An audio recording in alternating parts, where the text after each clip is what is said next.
प्यारे बच्चों, चलिए आज कक्षा 10 का अपन तुलसीदास द्वारा कृत राम लक्ष्मण परशुराम संवाद जो पाठ शामिल है उसकी चर्चा करेंगे और इसका भावार्थ लिखने का प्रयास करेंगे। सबसे पहले अपन देख लेते हैं कि इसमें तुलसीदास जी का जो जन्म है, जीवन परिचय, रचनाएं आती हैं दो लिखने को, और उनकी भाषा शैली और है ना भाव पक्ष, कला पक्ष, वही जो अपन लिखते हैं, और साहित्य में स्थान। तो इनका जन्म, तुलसीदास जी का जन्म उत्तर प्रदेश के बांदा जिले के राजापुर, कुछ लोग मानते हैं, कुछ लोग सोरो मानते हैं, जो एटा में है, जिला एटा में है ना। इन्होंने, इनकी बहुत फेमस रचना है रामचरितमानस, और राम भक्ति शाखा के प्रमुख कवि हैं। और इन्होंने रामचरितमानस में 7 कांडों में लिखा है, जिनमें से एक कांड का अपने में आएगा बाल कांड है ना। राम लक्ष्मण परशुराम संवाद जो है बाल कांड से लिया गया है। इनकी रचनाएं में रामचरितमानस बहुत फेमस रचना है, जो एक महाकाव्य है गोस्वामी तुलसीदास जी की, और इसमें 7 कांड हैं। और रामचरितमानस की जो भाषा है वो अवधी है, अवधी भाषा में लिखा गया है। जिनकी भी रचनाएं में राम शब्द मिलेगा वो सभी अवधी भाषाएं में ही रहेंगी। इसके अलावा जो बलि शब्द है, कवितावली, दोहावली, गीतावली, कृष्ण गीतावली, एक इनकी फेमस रचना कृष्ण गीतावली, क्योंकि कृष्ण से संबंधित होने के कारण इसको कृष्ण सूरदास की मान लिया जाता है, लेकिन ऐसा नहीं है। कृष्ण गीतावली तुलसीदास जी की है, सूरदास की नहीं है। तो कवितावली, गीतावली, दोहावली और रामचरितमानस इनकी प्रमुख रचनाएं हैं। इनकी भाषा अवधी है और कहीं कहीं ब्रज भाषा का भी उन्होंने उपयोग किया है। चलिए, और इनके दोहा छंद बहुत उपयोग हुआ है, दोहा और चौपाई छंद बहुत, है ना। जब इनका कलापक्ष लिखेंगे तो उसमें दोहा और चौपाई छंद का अपन प्रयोग करेंगे। इसके अलावा इनका हिंदी साहित्य में उत्कृष्ट स्थान है। जब भी लिखने की बात आए, सबसे पहले चलते हैं अपन इनकी चौपाइयाँ देखते हैं और भावार्थ लिखने का प्रयास करते हैं। चलिए, तो जो अंश हमारे पाठ में शामिल है राम लक्ष्मण परशुराम संवाद, वो रामचरितमानस के कौन से कांड से लिया गया है? बाल कांड से। अभी अर्धवार्षिक परीक्षा में प्रश्न भी आया था, इसको अच्छी तरह से याद करना। जैसे बाल कांड में सीता स्वयंवर होता है और शिव का धनुष टूट जाता है, तो परशुराम जी को बहुत गुस्सा होता है, गुस्सा आता है, गुस्सा को लेकर के वो सभा में आते हैं और पूछते हैं किसने शिव को धनुष को तोड़ा है, अर्थात शिव को धनुष को तोड़ने वाले को बहुत गुस्सा होते हैं परशुराम। चलिए, क्रोधित होकर आते हैं और शिव को देख करके बहुत गुस्सा होते हैं और वहाँ पूछते हैं कि किसने तोड़ा है शिव का धनुष। चलिए, अब चौपाई अपने में शामिल है, उसको देखते हैं। इसका संदर्भ लिखेंगे प्रस्तुत पद्यांश या काव्यांश हमारी पाठ्य पुस्तक क्षितिज भाग 2 के, है ना, भाग 2 के राम लक्ष्मण परशुराम संवाद नामक पाठ से लिया गया है, जिसके कवि गोस्वामी तुलसीदास जी हैं। चलिए, चौपाई देखते हैं और उनका भावार्थ लिखने का। यहाँ पास जब प्रसंग लिखेंगे, प्रसंग में ही लिखेंगे कि बाल कांड के में जब भी शिव धनुष को तोड़े जाने के पश्चात परशुराम गुस्सा होने के समय का वर्णन किया गया है। राम लक्ष्मण परशुराम संवाद का वर्णन किया गया है। जो भी बातचीत होती है शिव धनुष तोड़ने के बाद, उसी की चर्चा की गई है। इसमें ध्यान रखिएगा, अंदर से प्रश्न भी बनते हैं, उन प्रश्नों को अच्छे से तैयार भी करना है। चलिए देखते हैं। नाथ संबुधनु भंजनिहारा, होहि के एक दास तुम्हारा। परशुराम जी जब पूछते हैं किसने धनुष को तोड़ा है, तो राम विनय पूर्वक उत्तर देते हैं, कहते हैं कि हे नाथ, जिसने शिव के धनुष को तोड़ा होगा वो तुम्हारा कोई दास ही होगा, अर्थात सेवक ही होगा। आयुष काहे कहीं किन मोही, सुन ऋषाय बोले मुनि को ही। और कहते हैं कि हे मुनि, अब मुझे आज्ञा दीजिए, कहिए क्या कहना चाहते हैं मुझसे। इस प्रकार की बातें सुन करके मुनि बहुत गुस्सा होते हैं और क्रोध में आकर कहते हैं कि सेवक सोच करे सेवकाई, अरि करनी करी अरि लड़ाई। कहते हैं कि जो भी हमारा सेवक है वो सेवक का काम करे, नौकर का काम करे, अर्थात जो हमारे शत्रुता का काम करे। अरि करनी, जो अरि मीन्स होता है शत्रु का काम करेगा, उसके साथ लड़ाई ही करनी चाहिए। सुनहु राम जय शिव धनि तोरा, सहस्र बाहु समरि सो रिपु मोरा। कर रहे हैं कि हे राम सुनो, जिसने भी शिव को धनुष को तोड़ा है वह सहस्र बाहु के समान मेरा भी दुश्मन है, क्योंकि सहस्र बाहु इनका शत्रु है। सो बिलगाई बिहाई समाजा, न तो मारे जई हैं सब राजा। जो भी शिव के धनुष को तोड़ा है उस समाज से अलग हो जाए, नहीं तो यहाँ पर उपस्थित सभी राजा मारे जाएंगे। सुनि मुनि बचन लखन मुस्काने, बोले परशुधर भगवाने। इस प्रकार की वचन को सुन करके जो लखन है मुस्कुराते हैं और उनकी अपमानना करते हुए परशुधर, मतलब परशुराम की अपमानना करते हुए बोलते हैं कि बहु धनु तोरी लड़काई, कबहु ना से ऋषिकीन गोसाई। कह रहे हैं कि बचपन में बहु धनुही, छोटे छोटे धनुषियों को हमने बचपन में बहुत सारी तोड़ी है। अपने लड़काई मीन्स होता है बचपन में। कबहु न असिकिन गोसाई, कोई भी ब्राह्मण ने इस प्रकार का गुस्सा क्रोध नहीं किया है। यही धनु पर ममता के ही हेतु सुन ऋषाय कहे भृगुकुल कोति। इस धनुष पर आपकी क्या ममता है, आपका क्या लगाव है, जिससे आप इस प्रकार आप क्रोधित हो रहे हो। भृगकुल केतु अर्थात भृगकुल के पताका अर्थात परशुराम जी को ही कहा गया है। इस प्रकार के गुस्सा आप क्यों कर रहे हो। चलिए परशुराम जी बोलते हैं, रे नृप बालक काल बस, बोलत तो ही न सभार, धनु ही सम त्रिपुरार, धनु विदित सकल संसार। कह रहे हैं कि हे बालक, राजा के बालक, तुम काल के बस में हो, अर्थात मौत के मुंह में हो, काल के बस में हो, इसलिए तुम इस प्रकार की बातें कर रहे हो। जिसको तुम धनु ही कर रहे हो, छोटी छोटी धनुष कह रहे हो, वह त्रिपुरार धनु अर्थात शिव जी का धनुष है। त्रिपुरारी में तीन त्रिपुरार धनुष अर्थात शिव जी के लिए कहा गया है।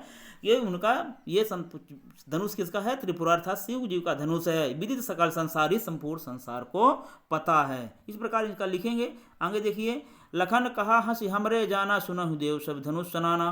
कह रहे हैं कि लखन जी हंस करके कहते हैं कि हमारे समझ में ऐसा लगता है कि सभी, हे देव, ये सभी धनुष समान ही होते हैं।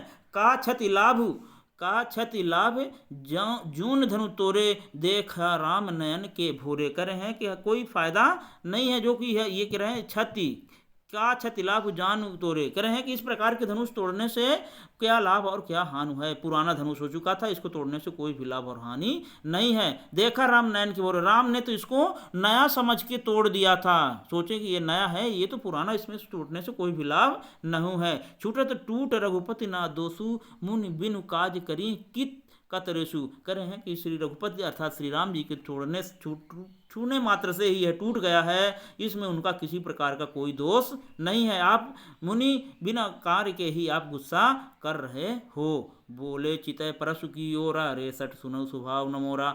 बोले चितय परसु की ओरा, मतलब परसे की ओर देख करके वो लक्ष्मण जी को से बोलते हैं। क्या बोलते हैं? बोले चितय परसु की ओरा, रेसठ सुनहि स्वभाव न मोरा। मेरा परसे की ओर चिताई करके कहते हैं लक्ष्मण जी से कि हे बालक, क्या करें हैं कि स्वभाव मेरा सरल नहीं है, मुझे तुम केवल मूर्ख अर्थात मूर्ख मुनि ही समझ रहे हो। मेरा स्वभाव बहुत कठिन है, अड़िग है, मतलब तुम मेरे को साधारण बाल समझ ही रहे हो। बालक बोल बधो नहीं तो ही, केवल मुनि जड़ जन ही मोही। मैं तुम्हें बालक समझ करके नहीं तुम्हारा वध नहीं कर रहा हूँ। ये प्रश्न आता है कि क्या समझ के उन्होंने वो नहीं किया था? बालक समझ करके उनका वध नहीं किया था, है ना। बालक बोली, बालक समझ करके मैं तुम्हें मार नहीं रहा हूँ, केवल तुम मुझे जड़ जन ही मोही, में मूर्ख ब्राह्मण ही मुनि ही समझ रहे हो। बाल ब्रह्मचारी अति कोही, विश्व वीर क्षत्रिय कुलदोही।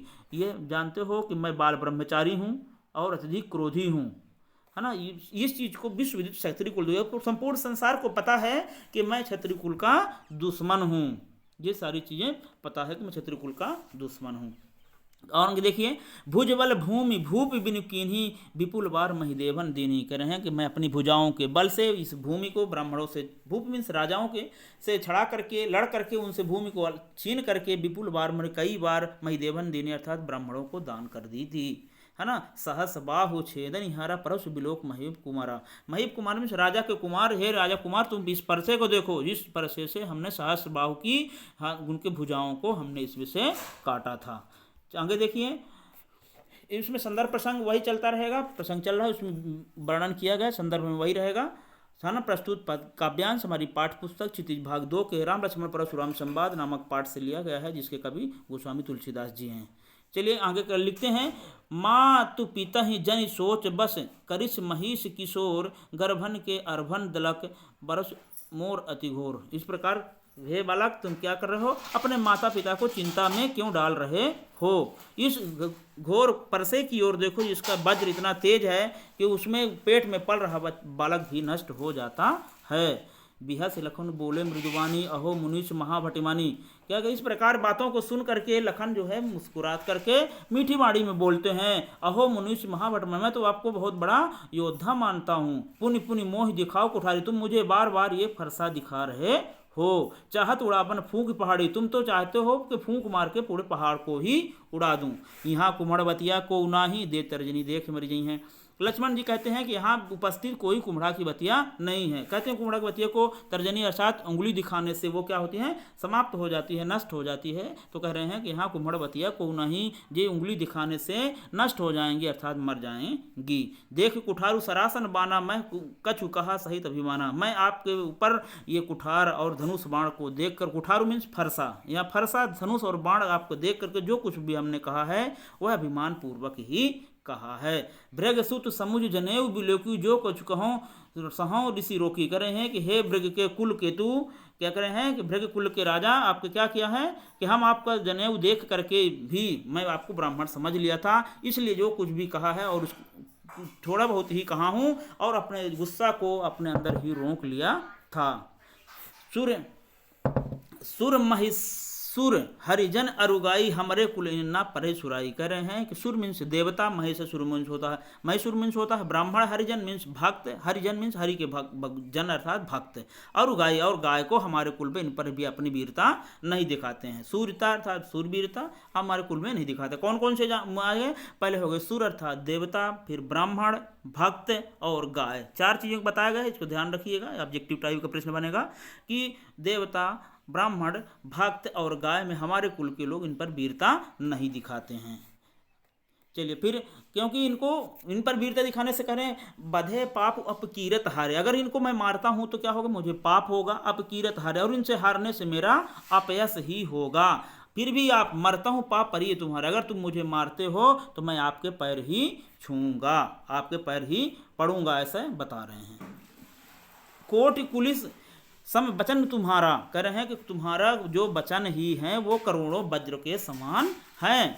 व्यर्थ धनहु तुम धनुष कुठारा, तुम बिना मतलब में ही धनुष बाण और फरसा धारण किए हुए हो। सो बिलोक अनुचित कहूँ क्षमहु महामुनिधीर, सुनि सरोष भृज मंग बसी बोले गिरा गंभीर। इस प्रकार के जो कुछ भी देख करके कह रहे हैं कि फरसे और धनुष कुठार को देख करके जो भी हम आपको अनुचित कहा हूँ तो हे महामुनि मुझे माफ़ करिएगा। सोनि सरोष भृग मंग बसी मणि भृगुवंश मणि बोले गिरा गंभीर, इस प्रकार क्रोध करते हुए है ना परशुराम जी गंभीर वाणी से बोलते हैं। इसका सभी ऑब्जेक्टिव टाइप प्रश्न याद करिएगा, जो भी प्रश्न में आएंगे उत्तर उनको ध्यान रखिएगा।